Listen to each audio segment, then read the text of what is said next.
On a hot summer night in Orlando, a mother sat inside a nightclub, laughing. Music blasted through the speakers. Colored lights flashed across the dance floor. People drank. People danced. People flirted. And standing right in the middle of it all was a 22-year-old woman named Caylee Anthony. Smiling. Relaxed. Carefree. But what nobody around her knew was that her 2-year-old daughter had already been missing for days. And by the time police finally uncovered the truth, America would become obsessed with one terrifying question. How does a mother lose a child and never report it? Because this wasn't just another missing child case. This was something darker, something stranger, something that made detectives stop and stare. Because from the very beginning, nothing about Caylee Anthony made sense. June 2008. The Anthony family lived in a quiet suburban neighborhood in Orlando. At first glance, they looked normal. A middle-class American family. Palm trees, driveways, neighbors waving, children playing outside. Nothing unusual, nothing suspicious. And inside that home was 2-year-old Caylee Anthony. Bright eyes, tiny smile, curly hair. The kind of child who instantly lit up a room. Neighbors adored her. Family members adored her. Even strangers couldn't help smiling when they saw her. And according to everyone who knew her, Caylee was the center of Caylee's world. At least, that's what people believed. Then suddenly, Caylee vanished. And nobody knew it. Not police. Not neighbors. Not even her grandparents. Because according to investigators, for an entire month, nobody officially reported Caylee missing. 31 days. 31 days. Where a 2-year-old little girl completely disappeared. And somehow, her mother continued living almost normally. That detail alone would horrify the country. But investigators still had no idea how strange this case was about to become. It started on July 15, 2008. The day Caylee's grandmother, Cindy Anthony, finally called 911. And from the moment that call began, everything changed. The dispatcher answered. Calm. Routine. Another emergency call in Florida. But Cindy Anthony's voice was trembling, panicked, almost breaking apart. And then she said the sentence that would explode across national television. My granddaughter has been missing for 31 days. 31 days. Even the dispatcher sounded confused. How could a child be missing for over a month before police were called? But then, the call became even stranger. Because Cindy wasn't only worried about Caylee, she was worried about Caylee, her own daughter. Because according to Cindy, nothing Caylee said made sense anymore. She claimed Caylee was with a nanny named Zenaida Fernandez Gonzalez. But nobody had ever met this nanny. No photos, no records, no address, nothing.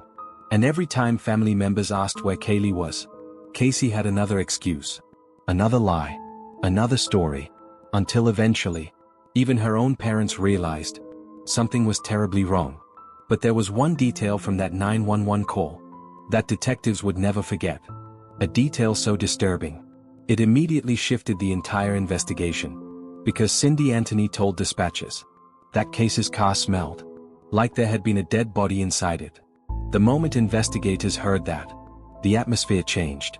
Because missing child cases are one thing, but the smell of decomposition inside a trunk is something else entirely. Police quickly located Caylee Anthony, and when detectives first saw her, they expected panic, fear, confusion, a devastated mother desperate to find her daughter. Instead, they found someone unusually calm, almost detached. And according to investigators, that calmness only became more unsettling. As the questioning continued, detectives asked the obvious questions. Where was Caylee? When was the last time she was seen? Who was the nanny? Why wait 31 days? And every answer Caylee gave created even more confusion. At first, she insisted Caylee had been kidnapped by the nanny.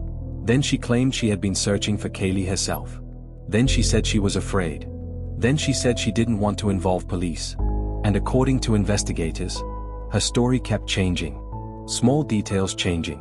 Timelines changing. Names changing. Locations changing. Like she was improvising in real time. But detectives decided to test one part of her story immediately. The nanny. Because if Caylee really had been abducted, finding the nanny was critical. So Casey offered to take detectives directly to her workplace. She claimed she worked at Universal Studios. She claimed the nanny worked nearby. And for a moment, detectives thought they were finally making progress. But then, something unbelievable happened. Casey walked investigators through the massive Universal Studios complex. Hallways, offices, employee areas, confidently, like she belonged there. Detectives followed her, expecting answers, expecting paperwork, expecting co-workers, expecting something real. Instead, Casey suddenly stopped walking, turned toward detectives, and quietly admitted something shocking. She didn't actually work there. She had been lying the entire time. Investigators stared at her in disbelief. Because this wasn't a small lie. This was elaborate, calculated, a performance. And suddenly detectives realized something terrifying. If Casey could lie this confidently, this casually, then almost everything she said might be false. By now, news of Caylee's disappearance was exploding. Television stations interrupted programming. Missing child posters spread across Florida. National media descended on Orlando. And millions of Americans became emotionally invested almost overnight. Because Caylee Anthony looked like every parent's nightmare. Small, innocent, vulnerable, and somewhere out there, according to Casey, she was supposedly alive. But detectives weren't convinced anymore. Not after the lies. Not after the fake nanny. Not after Universal Studios. And definitely not after the car. Because investigators had now begun examining Casey's white Pontiac Sunfire. And what they found inside would haunt this case forever. The trunk smelled strongly of decomposition. Not garbage. Not food. Not dirty laundry. Experienced officers described it as unmistakable. The odor of human remains. And investigators also discovered something else. Hair strands, stains, and evidence suggesting something terrible may have once been inside that trunk. Suddenly, this was no longer just a missing child case. Now detectives feared. They were searching for a body. And while investigators were desperately trying to find Caylee, Casey Anthony's behavior became even more disturbing. Because according to witnesses, during the same month Caylee was missing, Casey had been partying, going out, entering nightclub contests, drinking with friends, smiling in photographs, even getting a tattoo that read, Bella Vita, beautiful life. That detail enraged the public. Because while volunteers searched fields and neighborhoods for Caylee, her mother appeared, almost unaffected. And to many Americans, it felt impossible to understand. But detectives still needed evidence. Real evidence. Not suspicion. Not public outrage. Proof. And that proof was becoming harder to find with every passing day. Because by now, more than a month had passed. Rainstorms swept through Florida. Heat intensified. Time destroyed evidence. And Caylee Anthony was still nowhere to be found. Then investigators discovered something else. Computer searches. Internet activity. Disturbing keywords. Search histories. And one phrase in particular would later become one of the most controversial pieces of evidence in the entire case. Foolproof suffocation. When that search surfaced, the entire country froze. Because prosecutors believed it wasn't accidental. It wasn't random curiosity. It was preparation. And suddenly, the horrifying possibility became unavoidable. What if Caylee Anthony had never been kidnapped at all? What if the danger had been inside the house the entire time? By August 2008, the investigation had consumed America. Cable news covered it daily. Experts debated Casey's behavior non-stop. Psychologists analyzed her body language. Former detectives broke down timelines. And every interview, every new discovery, every lie, made the case darker. But investigators were still missing one thing: Caylee herself. Without her, there were still unanswered questions. Still uncertainty. Still hope, however small. And then, on December 11, 2008, everything changed. A utility worker entered a wooded area near the Anthony family home. A place people had searched before. Dense brush. Mud. Standing water. Quiet. The kind of area most people would walk past, without looking twice. But then, he noticed something strange. A plastic bag. Partially hidden. And nearby. Something else. Something pale. Something small. He immediately called police. And when investigators arrived, the atmosphere changed instantly. Crime scene tape. Floodlights. Forensic teams. Detectives walking carefully through the woods. And then, the horrifying discovery. Human remains. Small remains. Child-sized remains. Inside the debris, investigators found duct tape, blankets, a laundry bag, and eventually, they confirmed the nightmare. The remains belonged to 2-year-old Caylee Anthony. America stopped. Because now, the story was no longer about a missing child. Now it was about murder. And investigators were about to uncover evidence that prosecutors believed would expose exactly what happened inside that house. But one question still remained. The most terrifying question of all. How did Caylee Anthony die?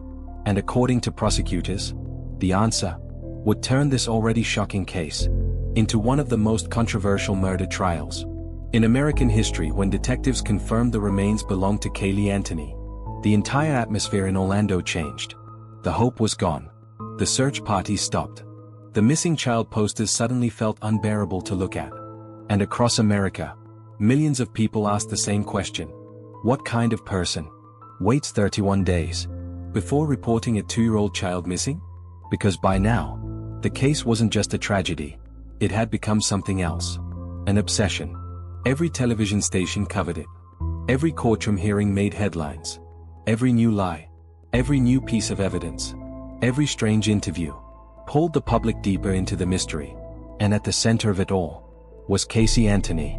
Young, emotionless, and according to prosecutors, responsible for the death of her own daughter. But proving murder and proving exactly how it happened were two very different things. Because even though Caylee's remains had been discovered, the condition of the body created enormous problems for investigators. Months had passed. Rain, heat, animals, decomposition. Much of the forensic evidence was gone. And suddenly, the prosecution faced a terrifying possibility. What if everyone believed Caylee was guilty, but they still couldn't prove it in court? Investigators returned to the Anthony home again and again, searching every room, every computer, every object, every digital footprint. And the deeper they looked, the stranger the case became. Because Caylee Anthony didn't behave like grieving mothers usually do. At least, not according to detectives, not according to the public, and certainly not according to the media.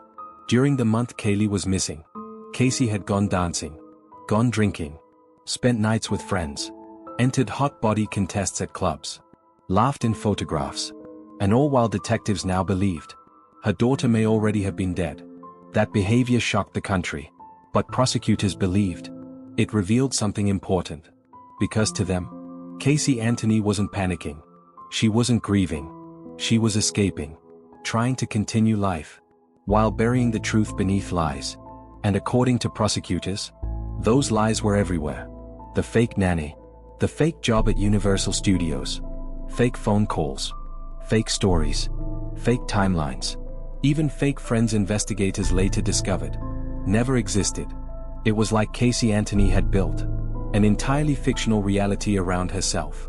And the deeper detectives dug, the more disturbing that reality became. Then investigators uncovered something that would become one of the most controversial moments in the entire case. The computer searches. Forensic experts examined internet history from the Anthony household computer. And among thousands of searches, one phrase stood out immediately: foolproof suffocation. The prosecution believed this search was devastating, because according to their theory, Caylee had been suffocated. And now, someone inside that house had apparently searched methods related to suffocation. To prosecutors, it sounded deliberate, calculated, premeditated. But the defense would fight that evidence aggressively, because case's attorneys understood something important. This case wasn't just about evidence. It was about perception, emotion, reasonable doubt. And if they could create enough uncertainty, even a hated defendant could walk free. Still, the prosecution kept building. And then they returned to the trunk of Caylee's car, because investigators remained convinced that vehicle had transported human remains. Experts testified about decomposition odor, air sample analysis, hair evidence, forensic findings, and prosecutors argued that Caylee's body had once been inside that trunk.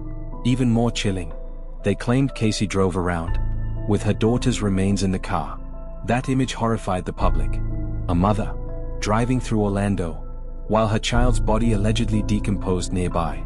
And every new revelation made Caylee Anthony seem colder, darker, more detached. But there was another piece of evidence that disturbed investigators deeply: duct tape. Because near Caylee's remains, detectives discovered duct tape attached to the skull area, and prosecutors believed that tape had been used during the murder. According to their theory, Caylee Anthony had been intentionally suffocated, then discarded like garbage, left in the woods, abandoned, forgotten. The image was devastating, and as media coverage intensified, public hatred toward Caylee Anthony exploded. People screamed outside courtrooms. Protesters gathered near the jail. Television commentators openly called her evil. Nicknames spread across the internet. America's most hated mother, Monster Mom, Party Mom. And everywhere Caylee went, cameras followed. But behind the scenes, the defense was preparing for war. Because Caylee Anthony's attorneys knew something the public didn't want to hear. Hating someone does not prove murder. And slowly, they began building an entirely different story. A story so shocking that even seasoned reporters were stunned when it was first introduced in court.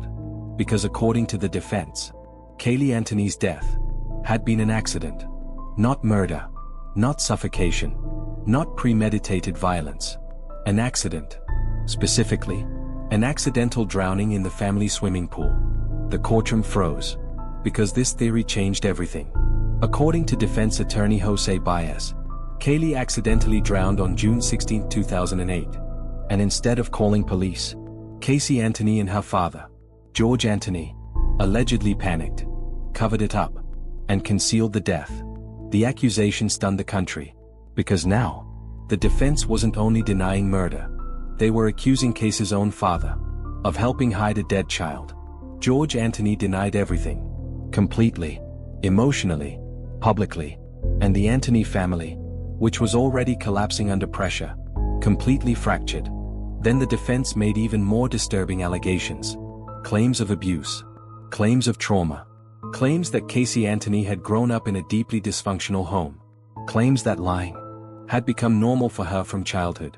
And suddenly, the trial became more than a murder case. Now it was psychological, chaotic, painful, and impossible to look away from. Day after day, the courtroom filled with reporters. Evidence photos flashed across television screens. Experts testified for hours. Forensic analysts argued. Detectives explained timelines. And America watched, completely divided. Some people believed Caylee Anthony was obviously guilty. Others believed the prosecution had too many gaps.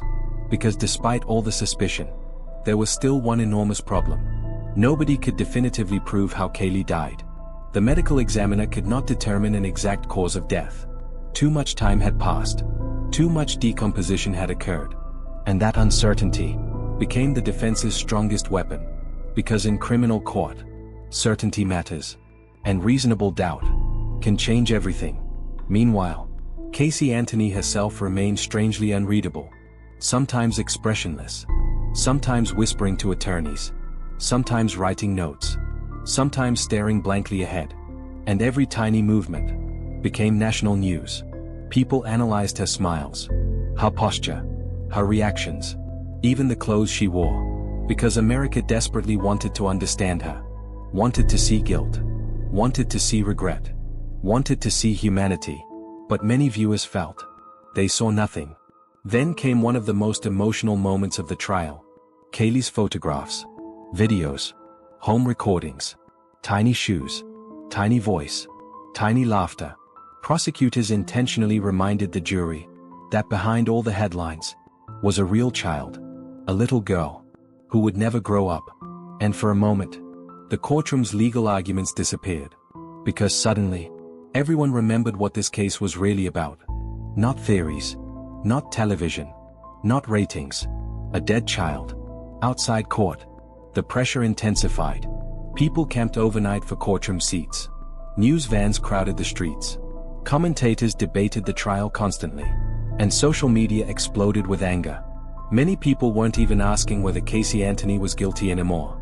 They were asking whether she deserved death. Because prosecutors had made a massive decision. They were seeking the death penalty. That changed everything. Now the stakes were absolute. If convicted of first-degree murder, Caylee Anthony could be executed. And the defense knew. They only needed one thing to stop that from happening. Doubt. Just enough doubt. To keep one juror uncertain. Then finally, after years of investigation, weeks of testimony, and endless national attention, the case went to the jury. America waited. Television stations switched to non-stop coverage. People gathered around screens at work, at restaurants, at home. Nobody wanted to miss the verdict. Because by now, this wasn't just a Florida case anymore. It was one of the most talked about criminal trials in America. And when the jury finally returned, the courtroom became silent. Completely silent. Caylee Anthony stood, hands trembling slightly, her attorneys beside her, the Anthony family nearby, reporters holding their breath. And then, the clerk began reading the verdict. Not guilty of first-degree murder. The courtroom froze. Across America, millions of people stared at their televisions in disbelief. Then another verdict. Not guilty of aggravated child abuse. And another. Not guilty of aggravated manslaughter of a child. Only guilty of lying to law enforcement. That was it. No murder conviction. No death penalty. No life sentence. Nothing. And instantly, America erupted. People screamed outside the courthouse. Commentators called it one of the most shocking verdicts in modern history. Many believed a murderer had just walked free. But inside the courtroom, something else happened. Something many people would never forget. Because as the verdicts were read, Caylee Anthony cried. Not loudly, not dramatically, but visibly emotional. And for the first time in years, people saw a crack in her composure. Then, just like that, the trial was over. But the story was not. Because after Caylee Anthony walked free, another question began haunting America. A darker question. One that investigators themselves still debated privately. If the jury believed there wasn't enough proof to convict, then what really happened? Inside that house? Did Caylee drown accidentally? Was it intentional? Was it neglect? Was it panic? Or was there something even darker that nobody had fully uncovered? And years later, one detail from the case would continue haunting investigators more than anything else. Because despite every theory, every argument, every headline, and every courtroom battle, there was still one thing nobody could fully explain. Why was duct tape found on Caylee Anthony's skull? And according to some investigators, that question may hold the real answer to what happened that summer in Orlando. When the verdict was announced, America exploded. Inside the courtroom, Caylee Anthony cried softly. Her attorneys hugged her. Reporters rushed outside. Cameras flashed. And across the country, millions of people stared at their televisions in disbelief. Not guilty. 2 words that instantly transformed the case from a murder trial into a national outrage. People screamed outside the courthouse. Strangers argued in restaurants. Social media erupted with anger. Commentators called it one of the most shocking verdicts in modern American history, because for years, many people had already made up their minds. To them, Caylee Anthony wasn't just suspicious. She was guilty. Completely. Absolutely. And now, she was walking free. But inside the legal system, the jury saw something different. Not innocence. Not certainty. Doubt. Reasonable doubt. Because after weeks of testimony, months of preparation, and years of media obsession, the prosecution still faced one devastating problem. They could not definitively prove how Caylee Anthony died. There was no murder weapon, no eyewitness, no confession, no exact cause of death. And in criminal court, especially in death penalty cases, those gaps matter. The jury later explained. They believed Caylee Anthony had lied repeatedly. They believed she behaved strangely. But suspicion was not enough to sentence someone to death. And so, one of the most hated women in America walked out of court alive. But even after the verdict, the case refused to die, because people still wanted answers. And perhaps more importantly, they wanted understanding. How could a mother wait 31 days before reporting her child missing? How could she party while the entire country searched for Caylee? How could she lie so calmly? And why did none of it lead to a murder conviction? For years, those questions haunted the public. And they haunted investigators too.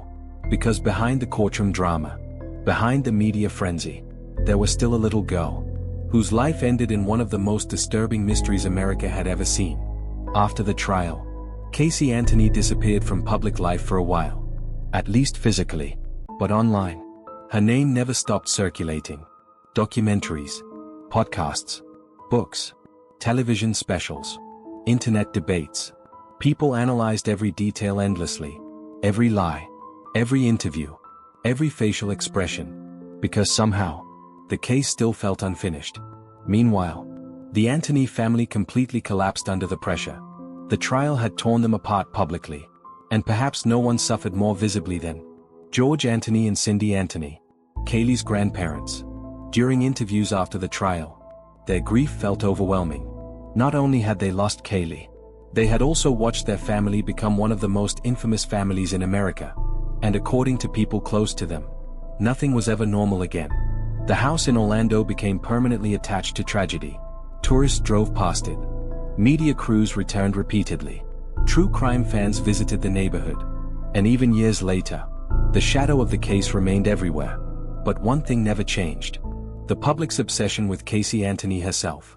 Because unlike many defendants who disappear quietly after major trials, Caylee Anthony remained a symbol. To some, she represented a broken justice system. To others, she represented media manipulation. And to many parents, she represented something even more terrifying. The possibility that someone could destroy a child's life and still walk free. Then, years after the trial, Caylee Anthony began speaking publicly again. And every interview reignited outrage. Because even after everything, even after the lies, even after Caylee's remains were discovered, Caylee still maintained versions of the same core story. She insisted she did not murder her daughter. And in later interviews, she claimed she still didn't know exactly what happened to Caylee. That statement shocked many people. Because by now, the public expected remorse, confession, clarity, something. Instead, the mystery remained alive. And perhaps that uncertainty is why this case still haunts people more than a decade later. Because unlike many murder cases, there was never a clean ending. No undeniable answer. No final truth accepted by everyone. Only theories. Some investigators remained convinced that Caylee Anthony had been intentionally suffocated. They pointed to the duct tape, the trunk evidence, the lies, the suspicious behavior, and the infamous internet searches. Others believed the defense may have been partially correct. That Caylee's death could have begun as an accident, followed by panic and concealment. A cover-up spiraling completely out of control. And then there were people who believed the full truth had never been uncovered at all. That pieces of the story remained hidden, buried beneath years of lies. But no matter which theory people believed, one fact remained impossible to ignore. A 2-year-old child died. And somehow, the people closest to her failed her completely.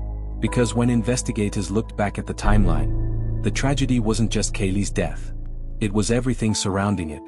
The silence, the delay, the deception, the confusion, the strange normalcy, the partying, the lies stacked on top of lies. And perhaps most haunting of all, the feeling that somewhere during those 31 days, someone could have spoken sooner. Someone could have acted differently. Someone could have changed the ending. As years passed, the case slowly transformed into something larger than itself. Law schools studied it. Psychologists analyzed it. True crime creators revisited it repeatedly. And investigators across America used it as an example of how media pressure can completely consume a criminal case. Because in many ways, the Caylee Anthony trial changed modern true crime forever. Before this case, 24-hour true crime obsession on social media was still evolving. After this case, everything changed. People followed investigations in real time. Public opinion formed instantly. Internet detectives emerged everywhere, and emotional outrage became part of the story itself.